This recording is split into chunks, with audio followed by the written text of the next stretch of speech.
नमस्कार दोस्तों, स्वागत है आप सभी का अपने यूट्यूब चैनल पर। आशा है दोस्तों आप लोग स्वस्थ होंगे। दोस्तों हम लोगों ने कल 1 से 50 तक मध्यकालीन इतिहास का क्वेश्चन देखे थे और दोस्तों आज उसके बाद हम लोग देखेंगे 51 से लेके 150 तक, यानी टोटल 100 क्वेश्चन करेंगे। जो दोस्तों TRE 4 और BPSC 70 प्री एग्ज़ाम देने वाले दोस्त हैं उनके लिए बहुत बेस्ट रहेगा। और आप लोग ये टॉप 100 क्वेश्चन, इसमें मध्यकालीन इतिहास और कुछ करंट अफेयर से भी क्वेश्चन हैं, तो आप लोग देखें और इस चैनल को लाइक एंड सब्सक्राइब करें। देखिए दोस्तों, पहला क्वेश्चन क्या कह रहा है। कथन ए और कारण आर पर विचार कीजिए तथा नीचे दिए गए विकल्प के अनुसार सही उत्तर का चयन कीजिए। कथन बता रहा है सल्तनतकालीन राज्य की प्रकृति औपचारिक अर्थ में इस्लामी था। बिल्कुल दोस्तों सही था ये। कारण बता रहा उलमा धार्मिक प्रमुख को राज्य की नीतियों में दखल देने का व्यापक अधिकार प्राप्त था। तो उलमा को दोस्तों ये धार्मिक प्रमुख तो थे, मगर इनको राज्य की नीतियों में दखल देने का व्यापक अधिकार नहीं था। सुल्तानों ने इनको व्यापक अधिकार नहीं दिया था, यानी कि कारण ये आपका क्या है, गलत है। देखते थे कथन ए हम लोग का सिर्फ सही है और आर गलत है। देख लेते कौन सा है, सी वाला है, ए सही है पर आर गलत है। आइए नेक्स्ट देखते हैं दूसरा क्वेश्चन क्या कहता है। दोस्तों क्या है, सल्तनतकालीन प्रशासन के संबंध में जवाबित शब्दावली का क्या अर्थ है। इसका क्या अर्थ दोस्तों है, तो इसका है सुल्तान का कानून, यानी कि ये जो है जवाबित शब्दावली सुल्तान कानून, यानी कि ऑप्शन बी हम लोग का सही है। आइए नेक्स्ट देखते हैं क्या कहता है। जो दोस्तों कह रहा है बहमनी साम्राज्य कब अस्तित्व में आया था। तो बहमनी साम्राज्य जो दोस्तों है 1347 ईस्वी में अस्तित्व में आया था, यानी कि ऑप्शन डी हम लोग का ये हो जाएगा। तो देखिए देखते चलते हैं 54 क्या कह रहा है। विजयनगर और बहमनी साम्राज्य के बीच टकराव का प्रमुख मुद्दा तुंगभद्रा का दोआब किन दो नदियों के बीच स्थित था। दोस्तों कृष्णा और तुंगभद्रा ये दो नदियों के बीच में स्थित था, यानी कि ऑप्शन सी हम लोग का हो जाएगा। आइए नेक्स्ट देखते हैं 55 क्या कहता है। कह रहा है महान सम्राट कृष्णदेव राय का संबंध विजयनगर साम्राज्य के किस वंश से था। तो किस वंश से इनका था, तुलु वंश या तुलुआ कहते हैं, ऑप्शन डी। ये नेक्स्ट देखते हैं क्वेश्चन क्या कह रहा है। तो कह रहा है रिक्त स्थान की पूर्ति विकल्प में दिए गए उचित शब्दों के आधार पर कीजिए। किस ईस्वी में पुर्तगालियों ने बीजापुर से गोवा को छीनकर अपनी नई आक्रमण नीति का आरंभ किया। किस सन में दोस्तों किया था, तो इन्होंने 1510 में किया था। फ्रांसिस डी अल्बुकर्क ने, यानी कि ये वाला आपका हो जाएगा 1510 फ्रांसिस्को डी अल्बुकर्क ईस्वी में पुर्तगालियों ने बीजापुर से गोवा को छीनकर फ्रांसिस्को डी अल्बुकर्क ने अपनी नई आक्रमण नीति का आरंभ किया। ये देखते हैं नेक्स्ट 57 क्या कहता है। चलो दोस्तों, विजयनगर साम्राज्य के अंतर्गत अमरम किस के क्षेत्र को सूचित करता है। जो अमरन है किस प्रकार का क्षेत्र को सूचित करता है, तो ये जो क्षेत्र है दोस्तों सैन्य सरदारों के नियंत्रण वाले क्षेत्र थे, यानी कि ऑप्शन ए हम लोग का सही हो जाएगा। नेक्स्ट देखते हैं 58 क्या कह रहा है। निम्न कथनों पर विचार करें, कौन सा कथन सत्य है बताना है। कह रहा है दोस्तों खाना देश को मुगल साम्राज्य में 1602 ईस्वी में मिला लिया गया था, कथन बता रहा है। और दूसरा बोल रहा है मालिक अंबर का जन्म इथोपिया में हुआ था, बिल्कुल सही है। और जो दोस्तों खाना देश को मुगल साम्राज्य में 1602 ईस्वी में नहीं मिलाया गया था, 1601 ईस्वी में मिलाया गया था, यानी कि ये कथन जो हम लोग का क्या है, गलत है। तो हम लोग का सत्य कथन बताना है, तो केवल दूसरा सिर्फ सत्य होगा आपका। आइए दोस्तों देखते हैं नेक्स्ट क्वेश्चन क्या कह रहा है। दोस्तों क्वेश्चन कह रहा है निम्न कथनों पर विचार करें, असत्य कथन का चयन करें। कथन कर मलिक अंबर ने ठेके इजारा पर जमीन देने की व्यवस्था लागू की थी, बिल्कुल दोस्तों असत्य कथन है। मलिक अंबर ने ये व्यवस्था इजारा व्यवस्था को, ठेके वाली व्यवस्था को हटा दिया था, मालगुजारी व्यवस्था लाया था, ये भी कथन गलत है। दूसरा कह रहा है दोस्तों मलिक अंबर ने पुरानी जब्त व्यवस्था को त्याग दिया जो किसानों के लिए तबाही कारण था। दोस्तों मलिक अंबर ने पुराना जब्ती व्यवस्था को ही लागू किया था जो किसानों के लिए अच्छा था, यानी कि ये भी कथन आपका गलत है। दोनों कथन हम लोग गलत है, यानी कि न 1 न 2 ये आ जाएगा। आइए दोस्तों देखते हैं नेक्स्ट क्वेश्चन क्या कह रहा है 60। क्या दोस्तों निम्न कथनों पर विचार करें, उपरोक्त में से कितने कथन असत्य है। असत्य कथन बताना है। अकबर से पहले इब्राहिम कुतुब शाह की कैथोलिक मिशनरियों को अपने दरबार में निमंत्रित किया था। दोस्तों अकबर से पहले इब्राहिम कुतुब शाह ने नहीं किया था, किए थे अली आदिल शाह ने, यानी कि ये भी कथन हमारा गलत। दूसरा बोल रहा है अली आदिल शाह को गरीबों का दोस्त कहा जाता था। दोस्तों ये भी कथन गलत है, क्योंकि अबला बाबा को गरीबों का दोस्त कहा जाता था।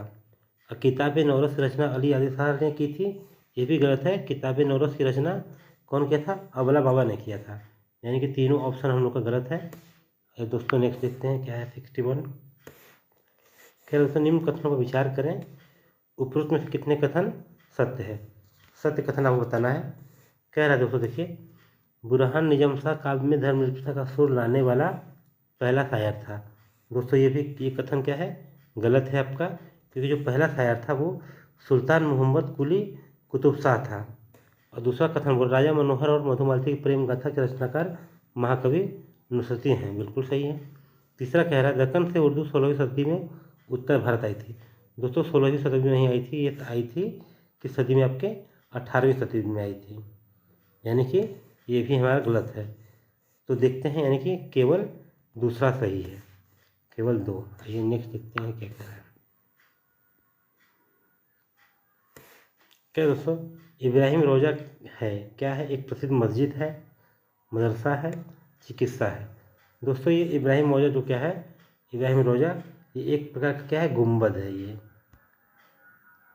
यानी कि हम लोग का ये तीनों ऑप्शन गलत है। ये 63 देखते हैं। निम्न कथनों पर विचार करें। असत्य कथन दोस्तों हम लोग को चयन करना है। इसमें क्या बोला है, अकबर द्वारा ऐसी व्यवस्था आरंभ की गई जिसमें जात का मनसब बढ़ाए बिना चुनिंदा अमीरों को अधिक संख्या में सैनिक रखने की अनुमति दी गई। इसमें से बताना है। दोस्तों ये कथन असत्य है, ये अकबर ने नहीं किया था, ये जहांगीर ने किया था। दूसरा देखिए क्या कहा, मुगल शासनकाल में जामा दामी दस्तावेज राजस्व विभाग का लिखा जोखा होता था।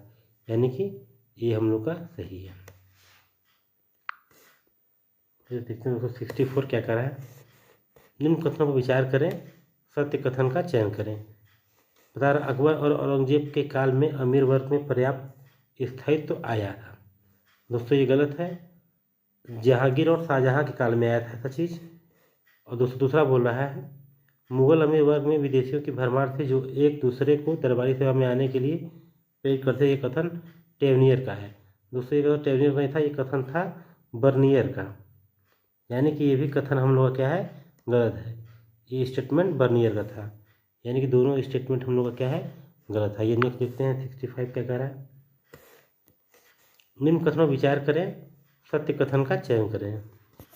बता दोस्तों कंधार काबुल और हेरात जाने वाली सड़कों को संधि स्थल पर स्थित था। बिल्कुल सही दोस्तों। कंधार 1522 ईस्वी में बाबर के अधीन आया था। बिल्कुल सही दोस्तों। यानी कि दोनों कथन हम लोग का क्या है, दोनों सही है। ये दोस्तों 66 देखते हैं हम लोग क्या कह रहा है क्वेश्चन। कह रहा है निम्न कथनों पर विचार करें, सत्य कथन का चयन करें। सत्य कथन आपको बताना है दोस्तों। कह रहा सफ़ी खुद को पैगंबर से अपने संबंध के कारण एक विशेष स्थिति के दावेदार मानते थे। बिल्कुल दोस्तों सही है। गोल गुंबद का निर्माण 1679 ईस्वी में हुआ था। दोस्तों ये गलत है, क्योंकि गोल गुंबद का निर्माण हुआ दोस्तों 1660 ईस्वी में हुआ था। आइए दोस्तों देखते हैं नेक्स्ट क्वेश्चन क्या कह रहा है। दोस्तों क्वेश्चन कह रहा है निम्न कथनों विचार करें, असत्य कथन का चयन करें। कथन बोला डचों ने 1606 में कोचीन में अड्डा स्थापित किया था। दोस्तों बिल्कुल असत्य है ये। 1606 में जो अड्डा तो स्थापित किए थे वो कोचीन में नहीं, मसूलीपट्टम में किए थे। और दूसरा कर डच मूलतः कपड़ों के व्यापार हेतु पूर्व में आए थे। दोस्तों ये भी सत्य है, क्योंकि वो मसाला व्यापार के लिए आए थे। किसके व्यापार के लिए, मसाला व्यापार के लिए। यानी कि दोनों कथन हम लोग गलत है। आइए नेक्स्ट देखते हैं क्या है 68 क्या कह रहा है, निम्न कथनों पर विचार करें, सत्य कथन का चयन करें। 1618 में अंग्रेजों ने जहांगीर से रॉल्फ फिल्म की सहायता से फरमान प्राप्त की थी। बिल्कुल दोस्तों ये गलत है, क्योंकि जहांगीर से रॉल्फ फिल्म की सहायता से नहीं प्राप्त की थी, प्राप्त किए थे इन्होंने सर टॉमस रो की सहायता से, यानी ये भी गलत है। दूसरा क्या कह रहा है दोस्तों, अंग्रेजों ने 1622 ईस्वी में ईरानी फौजों की मदद से हरमुज पर कब्जा किया था। बिल्कुल दोस्तों सही है, यानी कि पहला क्वेश्चन हम लोग गलत, दूसरा सही है। नेक्स्ट देखते हैं, कह रहा है कोलिको शब्द संबंधित था, किससे संबंधित है दोस्तों, तो मोटा सूती कपड़ों से। आइए नेक्स्ट देखते हैं क्या कह रहा है, निम्न कथनों पर विचार करें। आगरा और फतेहपुर सीकरी लंदन से भी बड़े थे, जो उन दिनों यूरोप में सबसे बड़े नगरों में एक था। टॉमस रो का कथन है दोस्तों। ये कथन टॉमस रो का नहीं, ये कथन किसका है, राल्फ फिच का, यानी कि ये कथन भी हम लोग का गलत है। जेसुइट पादरी मोंसरे जहांगीर के दरबार में आया था, दोस्तों ये भी गलत है, क्योंकि ये उसके दरबार में नहीं आया था। उसके दरबार जो आया था दोस्तों वो क्या था, वो पादरी मोंसरे थे, यानी कि दोनों कथन हमारा गलत है। आइए दोस्तों देखते हैं 77 क्वेश्चन क्या कह रहा है। क्वेश्चन दोस्तों कह रहे हैं निम्न कथनों पर विचार करें, उपरोक्त में से असत्य कथन का चयन करें। तो दोस्तों बोला है भारत में चिश्ती सिलसिले की शुरुआत ख्वाजा मुइनुद्दीन चिश्ती ने किया था, बिल्कुल सही दोस्तों है। रामानुज रामानंद के शिष्य थे, गलत है, उल्टा कर दिया है, रामानंद रामानुज के शिष्य थे। और तीसरा क्या, रामानंद ने विष्णु की जगह राम की अवधारणा पर बल दिया था, बिल्कुल सही है, यानी कि सिर्फ दूसरा ऑप्शन हम लोग का गलत है। ये नेक्स्ट देखते हैं 78, कह रहा हया के हिंद नामक प्रबंध ग्रंथ लिखा गया था, किसके द्वारा दोस्तों लिखा गया था, अब्दुल वाहिदी बिलग्रामी, यानी कि ऑप्शन पहला सही है। ये 79 देखते हैं क्वेश्चन क्या कर रहा है, निम्न कथनों पर विचार करें, उपरोक्त में से कितने असत्य कथन बताना है। पहला बोल रहा है भारतीय शासित ग्रंथ राग दर्पण का फारसी में अनुवाद मोहम्मद बिन तुगलक के काल में हुआ था, तो दोस्तों ये गलत है, क्योंकि फिरोज तुगलक के काल में हुआ था, न कि मोहम्मद बिन तुगलक। दूसरा बोला मान कोतवाल ग्रंथ युद्ध से संबंधित ग्रंथ है, दोस्तों ये भी गलत है, क्योंकि ये जो ग्रंथ है इसमें संगीत के राग का विवरण मिलता है। तीसरा कह रहा है दोस्तों बंगाल के अनुसार महाभारत और रामायण का फारसी में अनुवाद किया था, बिल्कुल दोस्तों गलत है, क्योंकि ये इसका अनुवाद फारसी में नहीं बंगाली में किया गया था, यानी कि तीनों ऑप्शन हम लोग का गलत है। ये दोस्तों नेक्स्ट देखते हैं क्या कह रहा है, निम्न कथनों पर विचार करें, सत्य कथन बताना है। फतवा आलमगीरी एक विधि संहिता है, बता दोस्तों सही है। अमीर खुसरो का जन्म उत्तर प्रदेश के बदायूं में 1252 ईस्वी में हुआ था, बिल्कुल सही है दोस्तों। आइए 81 देखते हैं क्या कह रहा है क्वेश्चन, निम्न कथनों पर विचार करें, सत्य कथन का चयन करें। हेमचंद सूरी का योगदान संस्कृत के विकास में उल्लेखनीय रहा है, बिल्कुल सही।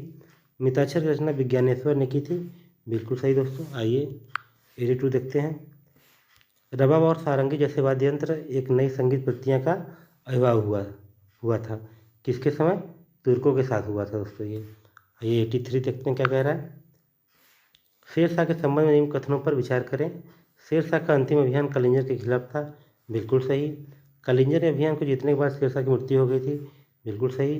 शेरशाह का उत्तराधिकारी इस्लाम शाह बना था, बिल्कुल सही, तीनों ऑप्शन सही इसका दोस्तों। ये देखिए नेक्स्ट देखते क्या कहता है 84, शेरशाह के शासनकाल में गाँवों के स्थानीय मुखिया को कहा जाता था, तो मुकद्दम कहा जाता दोस्तों।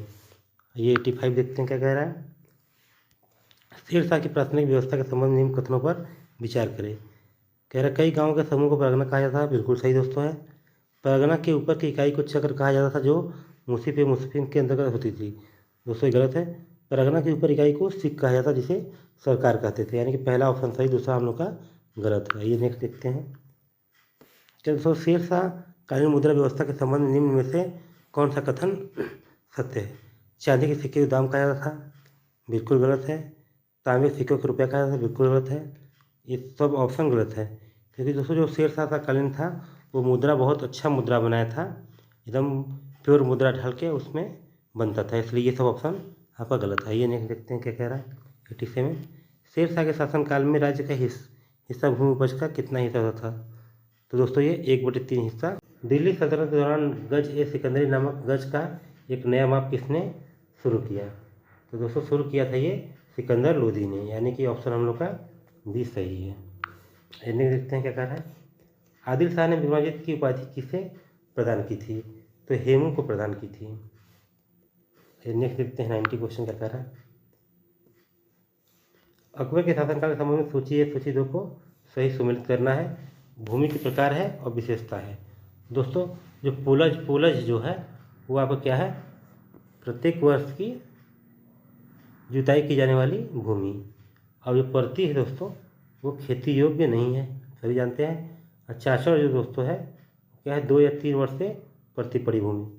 और जो बंजर होती दोस्तों क्या है, वो 3 वर्ष से अधिक परती भूमि। नेक्स्ट देखते हैं क्या कर रहा है 91। मनसबदारी व्यवस्था के संबंध में निम्न कथनों पर विचार करें। अकबर के शासनकाल में सबसे कम मनसब 10 का तथा सबसे अधिक 5,000 का था। बिल्कुल सही। अकबर के अंतिम दौर में सबसे ऊंचे मनसब को 5,000 बढ़ाकर 7,000 कर दिया था। बिल्कुल सही दोस्तों। आइए नेक्स्ट देखते हैं 92 क्या कह रहा है। मुगलकालीन प्रशासनिक व्यवस्था के संबंध निम्न कथनों पर विचार करें। मीर बख्शी मुगलकालीन समाज की गुप्तचर और सूचना सेवाओं का प्रमुख होता था। बिल्कुल सही दोस्तों है। मुगल काल में गुप्तचर अधिकारी को वकीनिस कहा जाता था। दोस्तों इसको बरीक कहा जाता था, ये बिल्कुल गलत है। और बोल रहा है मुगल कालीन सूचना अधिकारी को बरीक कहा जाता। तो दोस्तों ये भी कथन गलत आपका है, क्योंकि सूचना अधिकारी को क्या कहते हैं, वाकियानिस नवीस कहा जाता था। ये नेक्स्ट देखते हैं 93। तेरह मुगल कालीन वास्तुकला के संबंध में असत्य कथन का चयन करें। असत्य कथन बताना दोस्तों है। असत्य कथन क्या इसमें है, अकबर द्वारा फतेहपुर सीकरी में निर्मित महल सह किला का निर्माण गुजर बंगाल शैली में किया गया था। बिल्कुल सत्य है। बुलंद दरवाजा का निर्माण अर्ध गुंबद शैली में किया गया है। बिल्कुल सही है। तीसरा गलत, संगमरमर पत्थर का इस्तेमाल था जड़ाऊ नक्काशी पियतरा ट्यूरा का प्रयोग शाहजहाँ के शासन में प्रारंभ हुआ। दोस्तों यही गलत है। अब बहते पानी वाले सुंदर बागों में मसालों की देर मानी जाती है। बिल्कुल सही है ये। आइए दोस्तों नेक्स्ट देखते हैं 94 क्या कह रहा है। कह रहा मुगल कालीन चित्रकला के संबंध में निम्नलिखित कथनों पर विचार करें। और सत्य कथन, आपको सत्य कथन बताना है। दोस्तों क्या बता रहा है, मुगल चित्रकला चरम जहांगीर के काल को माना जाता था। बिल्कुल सही है। अकबर के शासनकाल में मुगल दरबार में यूरोपीय चित्रकला का चलन प्रारंभ हुआ। बिल्कुल सही दोस्तों है। राजस्थान और पंजाब के पहाड़ी राज्यों में चित्रकला का विकास औरंगजेब चित्रकला के प्रति उदासीन के कारण हुआ। बिल्कुल सही दोस्तों है। यानी तीनों कथन हम लोग का सही है। ये नेक्स्ट देखते हैं 95। मुगल काल में महाभारत का फारसी अनुवाद किसकी निगरानी में किया गया था। तो फैजी के निगरानी में दोस्तों किया गया था, यानी कि ऑप्शन बी। ये 96 देखते हैं क्वेश्चन क्या कह रहा है। मुगल काल में संगीत क्षेत्र में सबसे महत्वपूर्ण विकास किसके शासनकाल में हुआ था। तो मोहम्मद शाह के शासनकाल में हुआ था। ये 97 दोस्तों देखते हैं क्या कह रहा है। सिख धर्म के संबंध में निम्नलिखित कथनों पर विचार करें। सिखों का धर्म ग्रंथ जिसे ग्रंथ साहिब कहा जाता है संकलन गुरु रामदास ने किया था। बिल्कुल दोस्तों गलत है, इसको अर्जुन दास ने किया था। गुरु अर्जुन दास ने सिखों को चढ़ावे की वसूली की व्यवस्था की, जो उनकी आय का 1/3 हिस्सा होता था। दोस्तों ये भी गलत है, क्योंकि 1/10 हिस्सा होता था। ये दोस्तों देखते हैं 98 क्वेश्चन क्या कह रहा है। सूची संदर्भ सूची तो समुद्री क्षेत्र का मिलान करें तथा नीचे दिए कूट की सहायता सही उत्तर का चयन करें। बता दोस्तों, दादू कहाँ किस क्षेत्र से थे। दादू गुजरात राजस्थान से थे। और तुकाराम जो दोस्तों थे ये महाराष्ट्र से थे। और रघुनंदन थे दोस्तों ये बंगाल से थे। यानी कि हम लोग का हो जाएगा पहला तीसरा दूसरा। देखते किस में ऑप्शन में है, यानी कि डी वाला है, पहला तीसरा दूसरा। ये दोस्तों 99 देखते हैं क्वेश्चन क्या कह रहा है। नीचे दिए गए कूट की सहायता से निम्नलिखित घटनाओं का सही कालक्रमानुसार निर्धारित करें। दोस्तों ये कौन सा काल में कब हुआ है, तो हम लोग का धर्माट का युद्ध जो दोस्तों हुआ था वो 15 अप्रैल 1658 को हुआ था, ये धर्माट का युद्ध। और आपका ये सुलेमान सिखों द्वारा बनारस में सूजा की पराजय जो दोस्तों हुआ था वो हुआ था आपका फरवरी 1658 में, यानी कि फरवरी 1658 में ये हुआ था आपका। और सामूगढ़ की लड़ाई जो दोस्तों हुआ था वो 29 मई 1658 को हुआ था।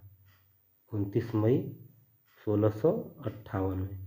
देखिए हम लोग मिला लेते कौन सा हो जाएगा हम लोग का। दोस्तों हम लोग का हो जाएगा आपका ये दूसरा पहला तीसरा। ये देखते हैं दूसरा पहला तीसरा किस में है, यानी कि ऑप्शन बी हम लोग का सही है। ये 100 क्वेश्चन देखते हैं। लास्ट क्वेश्चन क्या कह रहा है। निम्नलिखित में से कौन सा युद्ध औरंगजेब के साथ द्वारा सिखों की आखिरी बड़ी लड़ाई हुई थी। तो देवराई की लड़ाई हुई थी। दोस्तों ये हम अब आज 50 क्वेश्चन किए दोस्तों। वीडियो कैसा लगा कमेंट में जरूर बताइएगा और लाइक एंड सब्सक्राइब अवश्य करिएगा। जय हिंद, जय भारत।